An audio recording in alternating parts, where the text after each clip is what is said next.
Muy buenas tardes, estimados radioescuchas. Un gusto estar con ustedes una vez más, aquí compartiendo hoy la mesa con Juan Carlos Díaz Granados.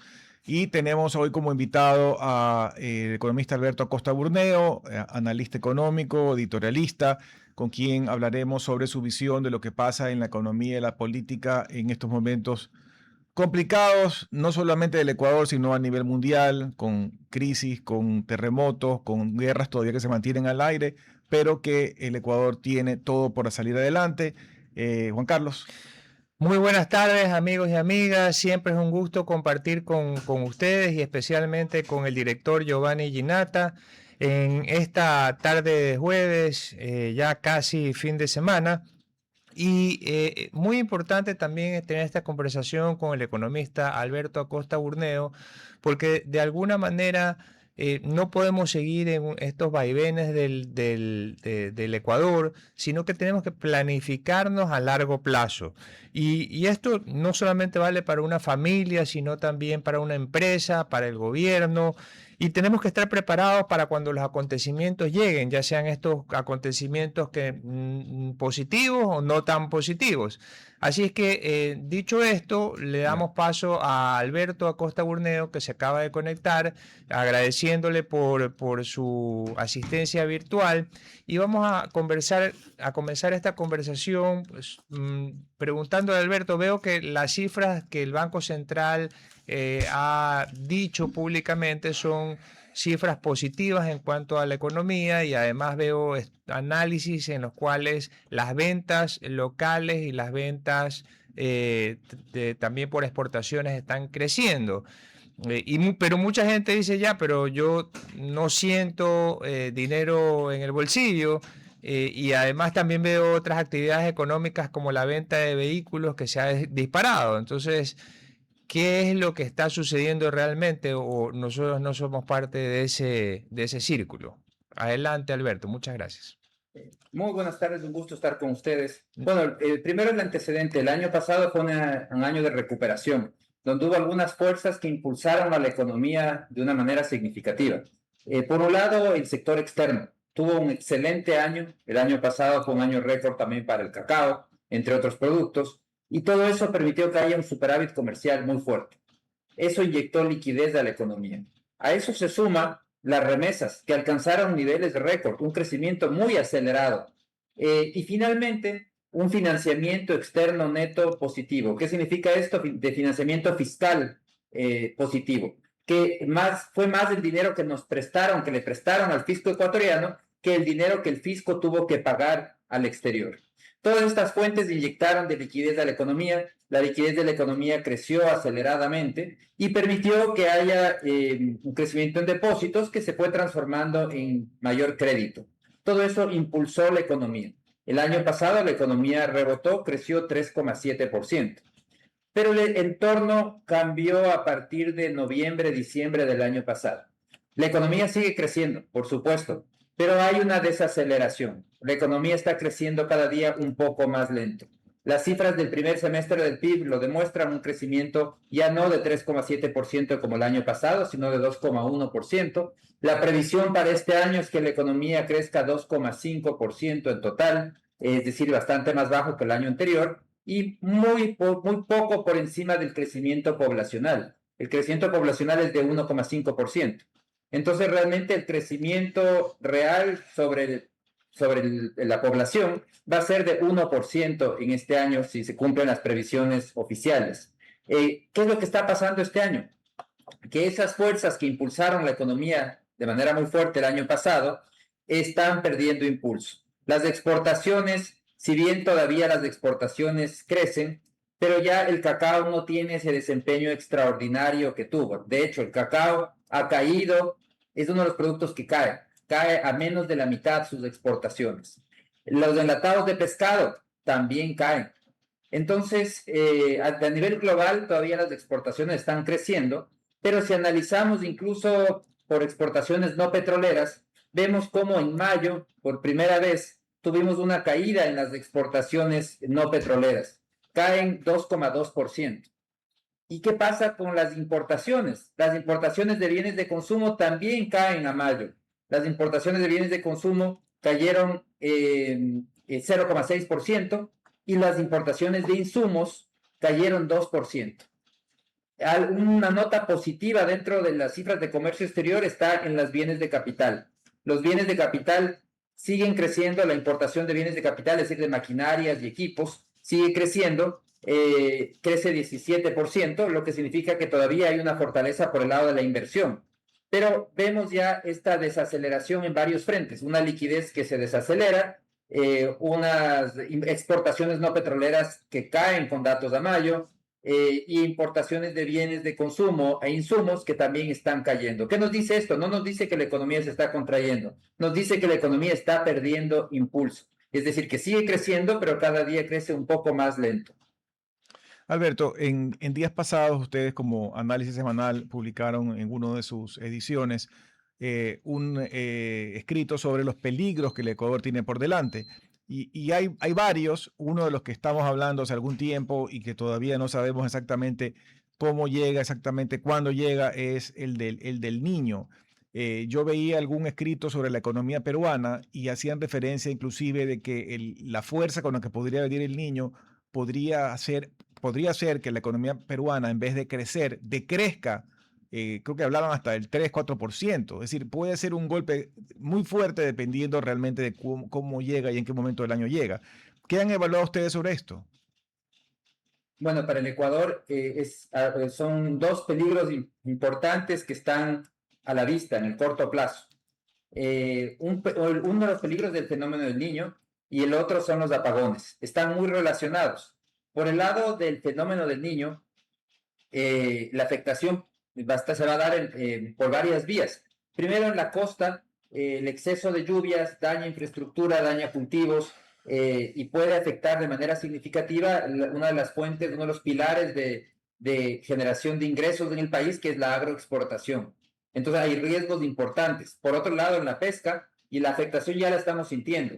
Las altas temperaturas hacen que ciertas especies migren a otros lugares y eso está reduciendo la productividad de la pesca. Ya decía, con cifras actuales, ya vemos cómo las exportaciones de enlatados de pescado se están contrayendo.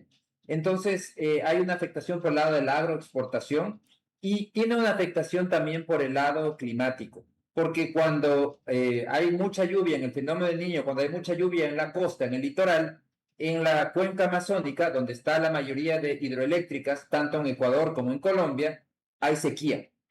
Entonces, lo que implica esto es que uno de los temas que se va a agravar con el fenómeno del Niño es la crisis energética. Crisis energética que realmente el origen no está en el tema climático, no es un problema del Niño o no del Niño, es un problema de insuficiente inversión. Un país que no ha invertido durante muchos años porque apostó por un modelo equivocado, un modelo estatista. El Estado es el único dueño, el único que puede invertir y permite la inversión privada a cuentagotas como una excepción difícil de cumplir. Pero bueno, el resultado es insuficiente inversión y por eso es que somos tan vulnerables a un estiaje que puede ser agravado por el fenómeno del Niño. Y claro, con un estiaje, lo que sucede es que ahí sí entramos a fuertes apagones, que lo primero que va a hacer el gobierno es desconectar al sector productivo. Ya lo hizo en 2024. Para tratar de evitar el impacto frente al público, a los votantes, desconecta a la producción. Eso tiene un costo económico enorme. Ya lo vivimos en 2024 cuando la economía se contrajo 1,9%.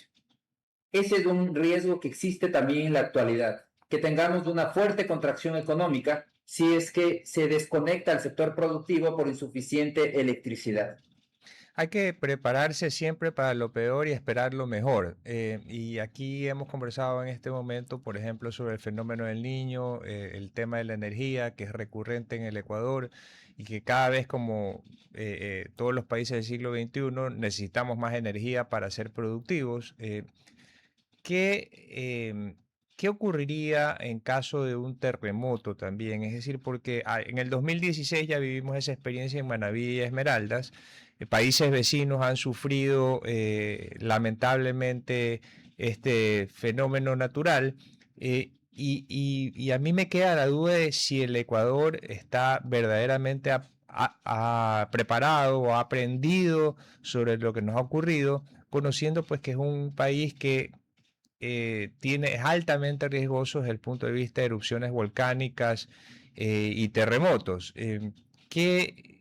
Es decir, no quisiera que eso ocurra, pero sí, por eso comenzaba mencionando, sí deberíamos prepararnos para lo peor y esperar lo mejor. No, coincido totalmente contigo. El país no está preparado para ese tipo de eventos. No lo estuvimos cuando tuvimos el terremoto de Manabí y de Esmeraldas. Y claro, eso obligó a ese momento a elevar impuestos, o sea, sobre el daño que recibió la población. Además, había que hacer un esfuerzo extra para pagar mayores impuestos para financiar una reconstrucción. Cuando lo correcto es que un país genere fondos de contingencia que se vayan acumulando durante las épocas positivas, poco a poco ir acumulando recursos que sirvan precisamente para esas contingencias. No tenemos los fonditos, los famosos fonditos que se gastaron en la época de Correa, porque él quería que había que gastar al máximo, que no importaba el futuro, que no importaban las contingencias, y estamos pagando las consecuencias. Entonces, definitivamente ese es uno de los desafíos del país, es crear esos fondos de contingencia que están en la ley, existen en la actualidad, pero que no ha habido cómo crearlos precisamente porque el gasto sigue subiendo de manera imparable y no le damos importancia a las cosas de fondo, lo que puede suceder en el futuro. Esos fondos es previsión, hay que ser previsivos. Y es uno de los grandes desafíos, porque si se suma a todo el cóctel que tenemos en este momento de fenómeno del Niño con apagones, y le sumamos de un terremoto, pues estamos en una situación de la tormenta perfecta, lo cual sería tremendamente complicado para el país. Claro, esperemos que no suceda, pero sí es un llamado de atención a tenemos que tener fondos de contingencia. No podemos ir con la irresponsabilidad de que el Estado no tenga un solo centavo guardado para las épocas complicadas que siempre pueden suceder. Y en ese sentido, el Estado, ¿cómo va el déficit del Estado? Es decir, de alguna manera estamos encaminándonos o seguimos viviendo la historia de siempre en relación al gasto público. Bueno, por el lado fiscal, el déficit ha venido disminuyéndose y ha habido una gestión importante. Hay avances por el lado fiscal. Claro, hay distintas maneras de reducir el déficit. La una es elevando ingresos, más impuestos, y la otra es reduciendo gastos. En el Ecuador se ha optado por elevar impuestos, porque el gasto sigue subiendo, sube fuertemente, pero los ingresos suben más rápido. Entonces ha habido una gestión fuerte de elevar ingresos. Si vemos la ejecución presupuestaria de enero-julio de este año, los ingresos suben en 2.700 millones de dólares, ayudados, por supuesto, por un excelente precio del petróleo. Esto significa un incremento de 21% en los ingresos, mientras que los gastos también suben, pero suben 1.250. Es decir, ingresos suben casi 2.800 y el gasto sube 2.250. Como resultado, el déficit se redujo de manera significativa. Tenemos ahora un déficit de 741 millones, cuando en el mismo periodo del año anterior el déficit había sido de 2.240 millones. Entonces, sí hay un fortalecimiento fiscal con una estrategia de seguir elevando impuestos, y eso es lo que está planteado también en el acuerdo con el Fondo Monetario, es que ese proceso continúe hasta terminar de poner en orden las cuentas fiscales. El problema es que, y creo que es lo lamentable en el país, es que la presión social impulsa a que la estrategia de ajuste siempre venga por el lado de elevar impuestos, porque la población siempre pide más gasto. Quieren más gasto, eso es lo políticamente rentable. Además, estamos permanentemente en elecciones. El año pasado fueron elecciones presidenciales. Este año vamos a tener ya elecciones seccionales. Todo eso implica más gasto. Hay que recordar que la reelección presidencial no fue gratis. Hubo un programa de beneficios, de subsidios, de transferencias que el gobierno cifró en 560 millones de dólares. Ahí estaba, por ejemplo, el programa Jóvenes en Acción, regalar dinero para conseguir respaldos. 560 millones de dólares costó el año pasado. La focalización del subsidio al diésel también tuvo un costo muy grande en transferencias. Entonces, siempre hay oportunidades de seguir gastando más. La población presiona porque se siga gastando más. Y por eso es que la necesidad de seguir elevando el gasto es permanente, y eso es lo que está contemplado también actualmente en el programa con el Fondo Monetario. En los años que quedan de programa, el fisco va a tener que seguir buscando elevar ingresos tributarios y ingresos petroleros. Claro, y hay gastos que son, o inversiones que son importantes y que la población ecuatoriana espera. Por ejemplo, la inversión en seguridad ciudadana, es decir, todo ese armamento que se requiere, los vehículos. etcétera, para combatir al narcotráfico, la delincuencia organizada y la delincuencia común, tienen un valor que el Estado debe afrontar. Lo mismo la infraestructura, queremos que mejore la infraestructura del país, lo mismo la salud pública y la educación. Entonces, que son asuntos que finalmente se deberían trabajar o encontrar maneras, si es que el Estado no puede, para de alguna manera delegar al sector privado para poder lograr estos objetivos y se pueda satisfacer la demanda de los ecuatorianos en esos aspectos que acabamos de conversar. Definitivamente, y lo que requiere ahí es un cambio de enfoque, entender que el Estado por sí solo no nos va a llevar a ninguna parte. No podemos depender del Estado. Entender lo que los comunistas chinos entendieron hace muchísimas décadas, cuando Deng Xiaoping dijo no importa si el gato es negro o es blanco, lo importante es que case ratones, y abrió el país a la inversión privada. Eso es lo que tenemos que hacer en el Ecuador también. Entender que la inversión pública no nos lleva a ninguna parte, no nos lleva a la esquina. Necesitamos de toda la inversión pública posible, toda la inversión privada posible, toda la inversión mixta posible, toda la inversión nacional y extranjera. El secreto para salir del subdesarrollo está en la inversión masiva. Entonces es un absurdo, una miopía total, una constitución de 2008 pensada en la gran parte de la economía, una cuarta parte de la economía es un monopolio estatal. Aquí nadie me invierte, solamente el Estado puede invertir, como si el Estado tuviese los recursos para hacerlo. Una de las grandes causas del subdesarrollo ecuatoriano es precisamente los sectores estratégicos. Vean lo que sucede en petróleo. Por insuficiente inversión cada vez producimos menos petróleo. El gobierno no ha logrado darle la vuelta.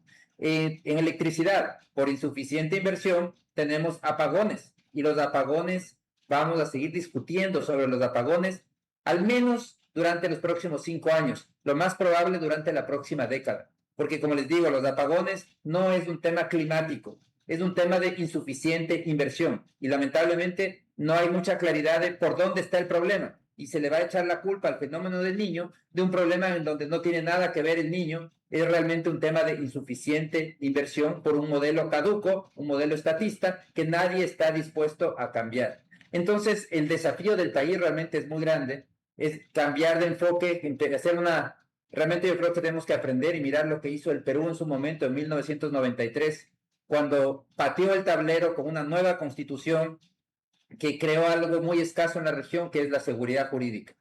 Y vemos cómo 3 décadas después siguen cosechando los beneficios de esa constitución. La política en el Perú no funciona. Ellos cambian de presidentes cada 6 meses, pero la economía sí funciona. Las inversiones continúan.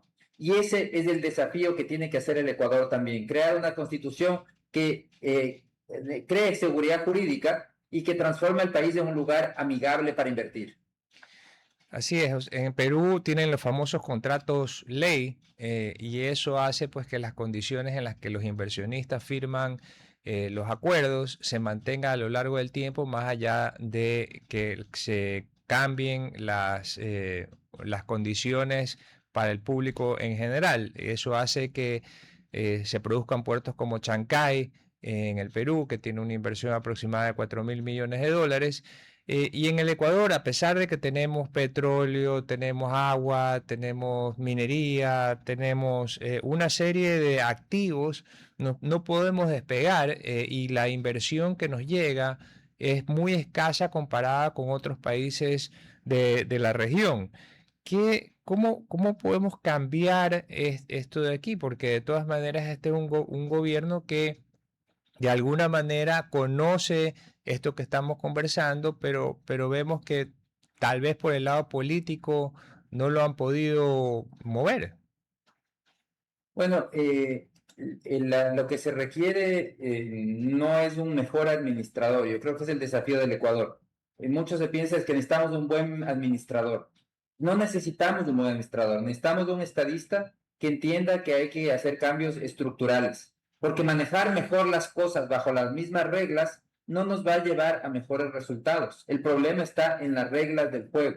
Son unas reglas equivocadas. Una constitución estatista que apostó por el modelo de Venezuela y de Cuba. Eso es lo que tenemos. En electricidad no existe mercado eléctrico mayorista. No existen precios de mercado a nivel mayorista. Tenemos un monopolio estatal, igual que Venezuela, igual que Cuba.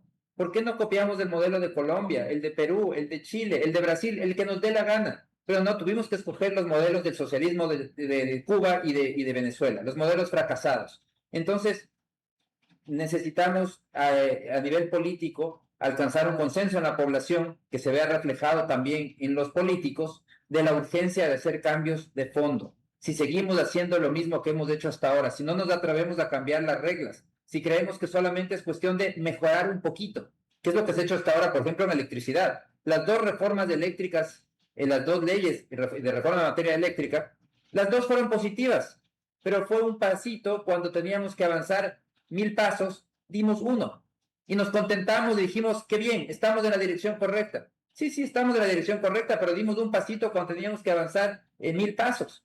Entonces, el desafío realmente pasa por entender la urgencia de cambios mucho más profundos, porque lo que se necesita es resultados. Y creo que a nivel político, si los políticos también entendieran la urgencia de estos cambios, también podrían ver cuáles son los beneficios. En el corto plazo, estos cambios pueden tener un costo político, pero por ejemplo, este gobierno ha demostrado su capacidad de gestión política. Es muy hábil. Si entendiera lo que hay que hacer, pero por supuesto que lo podría hacer porque tiene la capacidad política y además podría cosechar los réditos económicos que se pueden producir después de este tipo de reformas que pueden atraer millonarias inversiones, dinamizar la economía, lograr crecimiento. Pero claro, eso implica chocarse en el corto plazo contra grupos que no quieren que nada cambie, quieren mantener las mismas reglas que se han mantenido en el pasado, y ese conflicto político siempre es complicado. Pero sí creo que en el gobierno actual su capacidad de gestión es muy importante y eso significa que podría hacerlo si estuviese convencido de los cambios que se necesitan. Lamentablemente yo creo que el gobierno va más por la línea de modernizar lo que existe, es decir, de hacerlo un poco mejor, no de cambiar, no de reformar, no es un gobierno reformista, es un gobierno modernizador. Moderniza lo que existe, pero no cambia las reglas del juego y de esa manera seguimos manteniendo este modelo del socialismo del siglo XXI, un modelo fracasado al que le estamos tratando de poner un poco de aceite por aquí, un poquito de aceite por acá, pensando que así va a funcionar mejor, cuando el problema es el modelo en sí. El de ponerle más aceite no va a hacer que camine mejor ese modelo. Pero, y cuando te refieres a modernizar, ¿qué es lo que tú consideras que se ha modernizado? Es decir, yo soy un fanático de, a veces la gente quiere inaugurar cosas y entiendo porque es como su legado y es la foto, pero después uno se vira 2 años después, no funciona el aire acondicionado, no funcionan los ascensores, no hay recursos para mantener. Entonces, creo que lo importante primero es mantener las cosas y luego crecer en forma ordenada. El otro día, hace 2 días fui a tratar de sacar un pasaporte.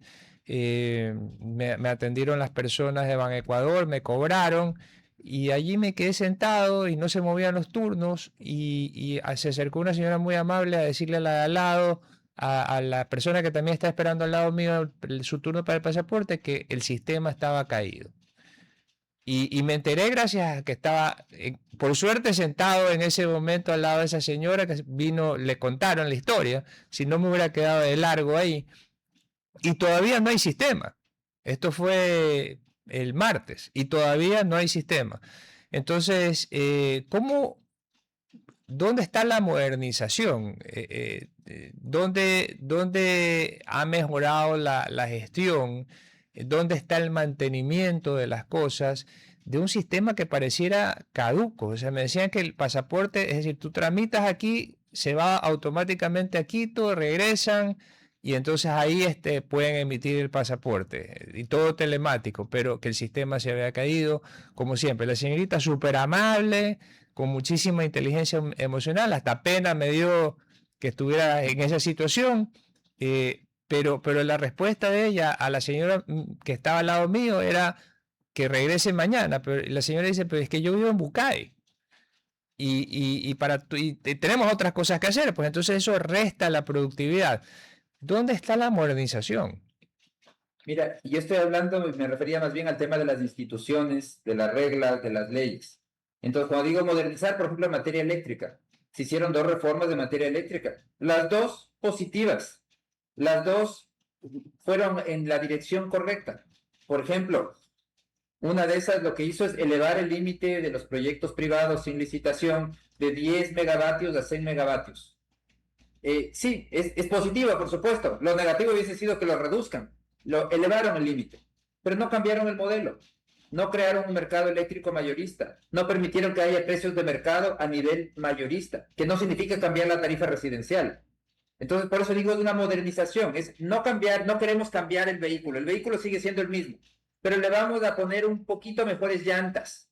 Le vamos a poner un mejor carburador, para decir cualquier cosa. Y tratar de que con eso va a funcionar todo mejor, vamos a ser los primeros de la carrera. No, no va a funcionar así. Se necesita, no podemos contentarnos con modernizar el modelo equivocado que tiene el Ecuador, un modelo fracasado, porque fracasó en Venezuela y fracasó en Cuba. ¿Por qué va a funcionar en el Ecuador? Y entonces el desafío no es modernizar, el desafío es transformar de modelo, salir de un modelo donde, por ejemplo, en electricidad, todo es del Estado, hay un monopolio con precios políticos, e ir a un esquema en donde hay un mercado eléctrico mayorista con precios que se fijan en el mercado, que se establecen, que se descubren en el mercado, como existe en la mayoría de países de la región, con excepción de Venezuela y Cuba. Entonces, ese es el tema de la diferencia entre modernizar, que es mejorar, ponerle una llanta más bonita al auto, mejor, pero sigue siendo el mismo auto, o cambiar de auto. Ese es el desafío. El Ecuador tiene que apostarle ya a cambiar de auto, igual que hizo el Perú en su momento. Perú en la Constitución del 93 no quiso modernizar nada, transformó el país, cambió el modelo, fue un modelo que apostó a la inversión privada, restringió los monopolios estatales, creó seguridad jurídica. Todo eso es lo que les permitió cosechar lo que están viviendo ahora. Ese crecimiento acelerado que tiene el Perú y atracción de inversiones es el resultado precisamente de haber apostado a un cambio de fondo, no simplemente a modernizar lo que tenían. Porque si el Perú hubiese dicho voy a modernizar lo que tenía, pues no estarían teniendo nada de lo que han tenido hasta ahora, ese es de resultados que han tenido hasta ahora. Así es, y ahora que tenemos presidenta nueva en el Perú, Keiko Fujimori, y aparte de eso, el presidente en Colombia, Abelardo de la Espriella, que son más de la línea de la derecha, deberíamos impulsar la relación comercial que tal vez tiene oportunidades de mejora, pero siento que seguimos en este esquema de conversar sobre la seguridad ciudadana, que es vital porque es un delito transnacional con varias aristas y que de alguna manera, y que es la preocupación más importante de los ecuatorianos de acuerdo a las encuestas. Y eso está muy bien y tenemos que trabajar en eso. Pero la siguiente preocupación más importante es el empleo, y el empleo adecuado, veo en las cifras que ha crecido algo mínimo, pero la gente lo que quiere es un empleo adecuado, y ese empleo adecuado solamente llega cuando las compañías o los negocios se hacen más grandes o vienen nuevas inversiones, y allí es donde a mí me preocupa que los países de la región que también compiten por lo mismo, por atraer inversiones, nos coman en la competencia. Es que es lo que está sucediendo. Ecuador no es atractivo para la inversión extranjera. Mientras Perú atrae alrededor de 6.000 millones de dólares por año, Ecuador con las justas llega a 500. Esa es la diferencia. Entonces, y no porque el Ecuador no tenga todo un potencial, porque tiene un potencial enorme. Tenemos recursos en grandes cantidades, estamos ubicados, tenemos una ubicación privilegiada, tenemos cualquier cantidad de pisos geográficos. Es decir, aquí se puede hacer todo, es maravilloso. Pero lo único que lo complica todo somos los ecuatorianos, que hemos hecho una legislación para ahuyentar la inversión, para complicar. Parece que los legisladores entendieron mal cuál es su labor desde el inicio de la República y pensaron que su labor era trabar la inversión. A ver, voy a pensar cómo trabo la inversión, cómo le creo un permiso adicional, cómo le creo un requisito adicional, cómo hago que se desaliente, que se demore, que no pueda invertir. Eso es lo que ha hecho el Ecuador. Esa es la legislación del Ecuador. Entonces, el resultado, por supuesto, es lo que estamos viviendo. Y aquí un tema muy relevante es el tema de la seguridad jurídica. Y en el Ecuador se ha hecho muy mal en relación con la seguridad jurídica. Eso es lo más lamentable. Y para eso basta ver lo que pasó en la minería. La minería, un sector con un potencial enorme. Ecuador durante 2 años llegó a estar entre los países con mayor potencial de inversión minera en el mundo. 2021-2022. Estuvo en el puesto 24 de un total de alrededor de alrededor de 100 jurisdicciones. Ecuador era el puesto 24. Es decir, era en los lugares más atractivos para inversión minera en el mundo. ¿Y qué pasó? Nos duró 2 años. Nos encargamos de que a través de cambios normativos, de transformar a la minería en una actividad complicada, conflictiva en el Ecuador, una actividad difícil de hacer. Y esos cambios continuaron, no hay que ir muy lejos. Veamos qué sucedió este mismo año. A través de un acuerdo ministerial, el acuerdo ministerial 57 del 20 de mayo, se dijo a las compañías mineras, se les dijo que el Ecuador va a hacer cambios automáticos sobre los contratos vigentes, automáticos y retroactivos. Algo que los abogados entenderán mucho mejor del tema, es totalmente una herejía jurídica, es anticonstitucional incluso. ¿Cómo se puede hacer un cambio retroactivo a un contrato? Pero el acuerdo ministerial dice eso, cambios automáticos y retroactivos sobre los contratos. No contentos con eso, el 21 de abril, un día después, otro acuerdo ministerial, y dice posibilidad de renegociar todos los contratos cuando el Estado crea conveniente. Entonces, ¿para qué se firman los contratos si el Estado puede renegociarlos cuando le dé la gana? Entonces, esa es la inseguridad jurídica que llega y que se ve reflejado en un acuerdo ministerial que en la escala jurídica está muy abajo, la Constitución está por arriba, pero en el Ecuador eso interesa poco. Vemos cómo se hace y se deshace con los contratos de manera muy alegre, y claro, por eso es que también vemos después las millonarias indemnizaciones que tiene que pagar el país. Y después hay quienes con mucha miopía se quejan, como fue el expresidente Correa, que decía el problema son los arbitrajes internacionales. No, el problema no son los arbitrajes, el problema es que el Ecuador y los gobiernos ecuatorianos irrespetan los contratos una y otra vez. Ahí está el problema, no está en el arbitraje, está en el irrespeto de contratos. Y vemos cómo lamentablemente con este tipo de disposiciones lo que se hace es ¿qué mensaje le estamos dando al inversionista? Porque de boca para afuera se dice, vengan, somos un país muy amigable, somos muy simpáticos, somos buena gente, vengan a invertir en el Ecuador. Pero en los hechos, ¿qué mensaje le damos? No venga, porque aquí los contratos los modificamos de manera retroactiva, automáticamente modificamos contratos, renegociamos contratos cuando nos da la gana. Eso es inseguridad jurídica puesta en un acuerdo ministerial. Es una pena eso porque aleja cada vez más a los ecuatorianos las posibilidades de que el empleo adecuado crezca y a través de la inversión. Dicho esto, vamos a irnos a un corte comercial y regresamos inmediatamente con Alberto Acosta Burdeo. RTP 965, a la conquista del mundo digital. Programas de opinión con referentes de la comunicación. Noticias para contar todo lo que está pasando en todo momento. Una variedad de segmentos con lo que necesitas saber. Todo para mantener a nuestra audiencia y seguidores siempre bien informados. Siempre RTP. Buena compañía. Conversando con Alberto Acosta Burdeo sobre distintos temas vinculados con la economía nacional. Alberto, ustedes hablaron en la primera parte del programa sobre el tema de la inversión extranjera y el caso concreto de la minería. Yo estuve en un evento el otro día en la UES, donde participó Walter Spurrier como parte del panel, y me quedé impresionado de escuchar la comparación de lo que sucede en el Ecuador con, entiendo, apenas 2 proyectos mineros industriales y el Perú tiene 60. No sé las cifras de Colombia, pero ¿qué es lo que se ha hecho bien en países como Perú y qué es lo que se ha hecho mal en Ecuador?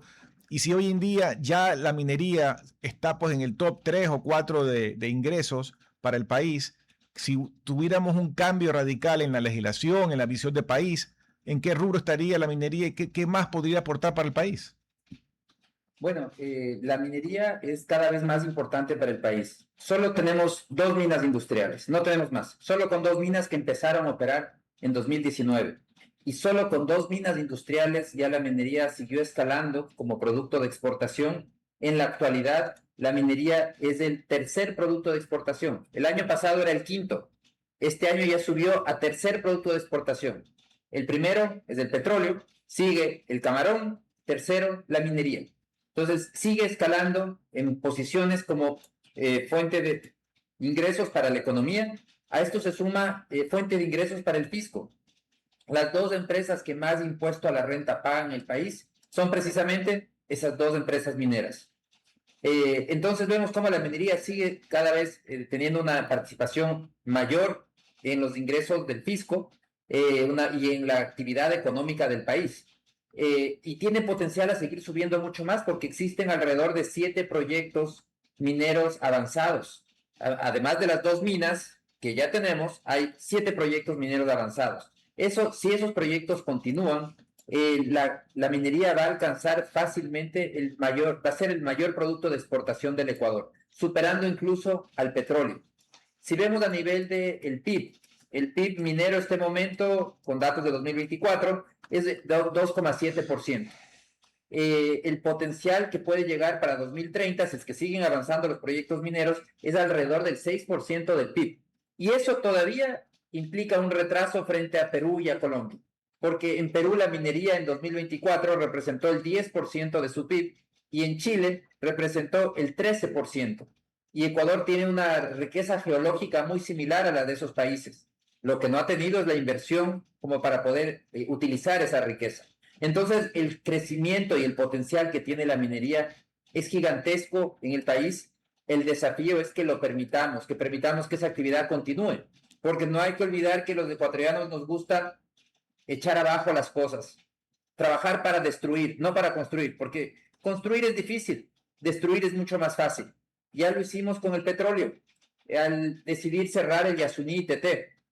La población libre y voluntariamente dijo, no me interesa $1.300 millones al año. Esa era la renta que generaba el Yasuní-Teté, lo que recibía el fisco, $1.300 millones netos. No nos interesa, nos sobra la plata. ¿Para qué esa plata? No queremos. Y estamos pagando las consecuencias, y ahí vienen los absurdos. La población se queja de dónde está la obra pública, pero al mismo tiempo votan para seguir reduciendo ingresos fiscales. Pues son dos cosas que no son compatibles. Si uno quiere más obra pública, pues tiene que haber más ingresos fiscales. Entonces, precisamente este tipo de actividades como el petróleo y la minería son fuentes proveedoras de ingresos fiscales, pero para que eso suceda, tienen que seguir avanzando. Y vemos cómo ya hay casos, como sucedió en Cuenca, con Loma Larga, un proyecto que tuvo una oposición política y de las autoridades locales a través de la empresa pública de agua potable. La empresa pública de agua potable fue experta ahora en minería, dijo que iban a ser envenenados todos con el proyecto Loma Larga. Esos son esos absurdos. ¿Por qué no se contrató a una entidad experta en minería internacional, imparcial, que analice cuáles eran los riesgos? Pero no, se terminó haciendo con la empresa pública de agua potable, que poco o nada sabe de minería, y se terminó bloqueando un proyecto. Y ese es el riesgo que tienen todo el resto de proyectos, que los mismos ciudadanos sigan bloqueando sus mismas fuentes de ingresos futuros, porque a los ecuatorianos no nos importa empobrecernos. De hecho, si nos preguntan, queremos seguirnos empobreciendo a través de consultas, como cuando lo que sucedió con el ITT. Y sin embargo convencieron a la mayoría de los cuencanos y nunca hubo esos informes técnicos yo leí uno y algunas personas incluso apoyaban la minería ilegal de los que estaban en contra del proyecto de Loma Larga. Y si le preguntas también a la gente que está en el bloque del ITT, de la zona, también ellos votaron a favor de que se quede, en cambio ellos sí votaron a favor de que se quede el bloque 43. Y esas son las incongruencias del país. Ahora, supongamos que mañana nos convertimos en un país súper confiable, con reglas claras y seguridad jurídica y seguridad ciudadana también. ¿Cuánto tiempo nos tomaría alcanzar a las compañías mineras que ya están, o a los países que tienen operando compañías mineras en la región? Bueno, realmente para alcanzar la minería como un 10% del PIB, como tiene Perú, o un 13% del PIB como en Chile, nos va a tomar varias décadas, porque la minería son proyectos de muy largo plazo. Desde que empieza la actividad hasta que empiezan a producir, pueden fácilmente pasar 30 años. Y es lo que no se ve en el Ecuador. Un país muy cortoplacista no ve que estamos matando la minería del futuro. ¿Por qué? Porque entre los temas que se han hecho es cerrar el catastro minero. El catastro minero se cerró en 2018, el gobierno de Lenín Moreno, y de esa manera lo que se está haciendo es impidiendo que entren nuevos proyectos en el ciclo de vida de la minería. Es un equivalente a decir vamos a cerrar todas las guarderías. Si cerramos las guarderías, el efecto no lo vamos a sentir hoy, porque el día de hoy hay proyectos que están están entrando a la universidad o están en la secundaria, otros que ya están saliendo de la universidad y empiezan a trabajar, empiezan a producción, pero cuando pasen 12 años, de aquí a 12 años, por ejemplo, vamos a llegar con que no hay alumnos para la secundaria, no hay alumnos para la universidad, y más adelante no habrá nadie que se gradúe, no hay nadie que pueda trabajar. Eso es lo que está pasando con la minería. Tenemos desde 2018 cerrado el catastro, no entran nuevos proyectos y eso significa que en el tiempo la minería en el Ecuador va a morir. Por eso es que es tan urgente abrir el catastro minero antes que de aquí en 20 o 30 años ya no tengamos ninguna mina con que reemplazar las minas que salen de operación, porque lo que no hay que olvidar es que la minería es una actividad que tiene una fecha de inicio y una fecha de fin. No es una actividad que se realiza, una mina no funciona indefinidamente, no, tiene un momento de cierre de mina, que dependiendo del proyecto puede ser en 15 años, en 20 años, en 30 años, etc. Entonces, si no están en el flujo entrando nuevos proyectos, va a llegar un momento en el que ya no haya nueva minería. Y claro, eso es lo que buscan los grupos que se oponen a la apertura del catastro, los grupos ambientalistas, o grupos sociales que no quieren que haya minería y que se han dado cuenta muy claramente que bloqueando el catastro están matando a la minería del futuro. En el caso cambiándonos un poco de tema de la minería y regresando al mundo petrolero, otro de los grandes temas que ha dado vueltas y no acaba de resolverse es el hecho de que tenemos problemas con la refinación, problemas enormes en la refinería de Esmeraldas, sobre la cual se han gastado miles de millones de dólares y aparentemente solo lo que quedan ahí son fierros viejos. El tema de la famosa refinería del Aromo, que lo que tiene es un lindo terreno rellenado, aplanado, un acueducto, y seguimos importando un porcentaje importante de derivados del exterior. En tu visión, Alberto, ¿qué se debe de hacer? ¿No es mejor, no es más conveniente económicamente decidir cerrar la refinería Esmeraldas, importar los combustibles o concesionar para que vengan empresas importantes internacionales que pongan su dinero, que crean una nueva refinería y más bien el Ecuador le pague un proceso, un valor de procesamiento del petróleo y no tener que estar en este círculo negativo que nunca termina? Bueno, yo creo que el punto de partida es transparentar. Petroecuador no tiene ni siquiera balances auditados. Entonces, cuando se defiende la refinación interna de petróleo, se hace sin argumentos. Porque refinar no se trata de refinar por refinar, como tampoco se trata de producir por producir. No siempre producir es beneficioso, no siempre refinar es beneficioso. Todo depende de los costos. Entonces, el primer punto de partida es saber claramente tener balances auditados, un balance separado solamente de refinación, un balance de la refinería, donde claramente se conozca de manera real y auditada cuánto cuesta cada galón refinado en el Ecuador. Compararlo con el valor del importado y saber si es una buena decisión, si estamos ganando o estamos perdiendo. Porque si los costos de refinación internos son mucho más elevados que los externos, es muy probable que estemos destruyendo valor con la refinación, que mucho más conveniente para el fisco y para el país sea importar, comprar el combustible más barato en el exterior, de refinerías eficientes y de última tecnología. El segundo paso es tratar de concesionar esa infraestructura. Eficiente o no eficiente tiene que ser concesionada, que la administre de mejor manera un privado, que se encargue de vender un producto que el Estado no está obligado a comprar. El Estado compra si es que el precio es conveniente, si no compra en el mercado internacional, es decir, nada de garantizarle una rentabilidad para comprando un producto caro. La idea es liberarnos de las ineficiencias de esa refinería. Y por supuesto, abrir la puerta a que haya nuevas inversiones en refinación. Pero nuevamente aquí se necesita cambiar el esquema, porque el esquema petrolero, todo el esquema está montado sobre esa visión estatista. El petróleo es del Estado, el Estado es el único que puede invertir, el sector privado solo es una excepción, es lo que dice la Constitución, eso dicen las leyes. Todo está pensado para cómo preservar el monopolio estatal. En el transporte de hidrocarburos, el monopolio de Flopec. Nuevamente, el Estado es el que tiene el monopolio.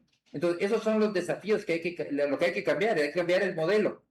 Un modelo donde todos puedan invertir, no solo el Estado. Que el Estado invierta, sí, conforme a su billetera, que es muy reducida, ya sabemos, pero que puedan invertir también los privados, que puedan invertir todos con igualdad de prioridad, y de esa manera podamos transformar todo el entorno petrolero.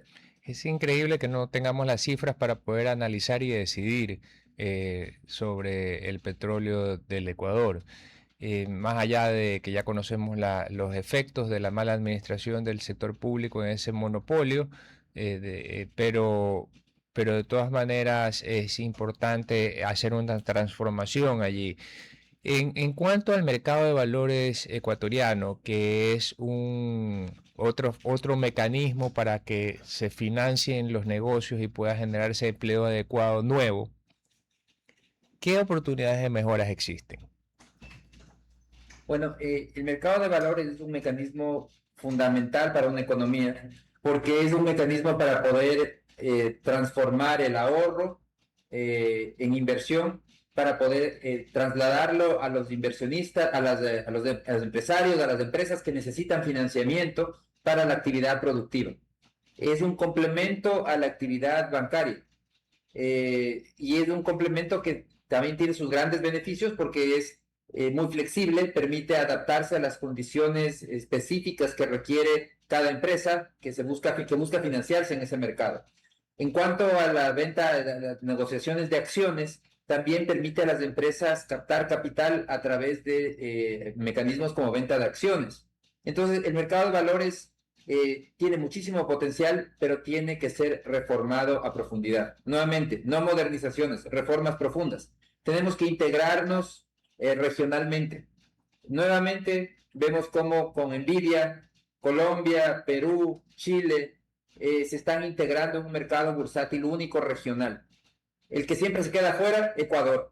Ecuador no se ha integrado. ¿Y por qué no se ha integrado? Porque tenemos una legislación que no es compatible con los estándares internacionales, porque no tenemos estándares internacionales en los distintos actores del mercado de valores, especialmente los depósitos centralizados de valores, donde se compensan todos los valores, no tienen estándares internacionales. Entonces, de esa manera, con legislación que no es compatible y sin estándares internacionales en actores del mercado, pues no podemos integrarnos. Entonces, el gran desafío del Ecuador en el mercado de valores pasa por el objetivo de integración regional. Tenemos que mirar hacia afuera, tenemos que cambiar la legislación, porque también hicimos una legislación pensando en todo tipo de restricciones de quién puede ser dueño de una bolsa de valores. Entonces hay unas restricciones de que máximo puede tener un mismo inversionista el 20% del capital de la bolsa de valores, no puede tener más. Una cantidad, nuevamente, nuestros legisladores pensando en cómo trabo la actividad, cómo trabo la inversión. Ese es su trabajo, para eso se les paga en la asamblea, para trabar inversiones. Así hicieron esta ley. Entonces, lo que necesitamos en el Ecuador es, ojalá, atraer una inversión, que las bolsas de valores sean compradas por inversionistas internacionales, por otras bolsas regionales mucho más fuertes, que se integren totalmente, operativamente, financieramente, que haya un libre flujo de capitales, pero todo eso requiere de reformas legales. Necesitamos una nueva legislación de mercado de valores con estándares internacionales, porque integrarse regionalmente significa que debe ser equivalente comprar un título en Ecuador, en Colombia, o en Chile, o en Perú. Eso significa que la legislación tiene que ser totalmente equivalente. No podemos tener una legislación distinta. Tiene que ser la misma legislación. Necesitamos tener estándares internacionales, las normas IOSCO.